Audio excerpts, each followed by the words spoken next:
কেন্দ্রের বঞ্চনা, বাংলার অধিকারের ন্যায্য পাওনা বাংলাকে না দেওয়া, 100 দিনের কাজ, মনরেগা, আবাস থেকে শুরু করে 1,71,000 কোটি টাকা বাংলার পাওনা, সেটা না দেয়া।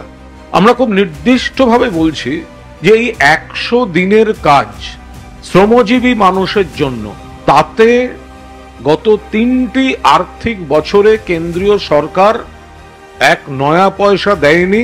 কারণ 2021 সালের বিধানসভা নির্বাচনে তারা পরাজিত হয়েছিল, বিজেপি পরাজিত হয়েছিল, প্রতিহিংসা থেকে রাজ্যের টাকা দেয়নি। অভিষেক বন্দ্যোপাধ্যায় শ্বেতপত্র প্রকাশ করার দাবি তুলেছিলেন।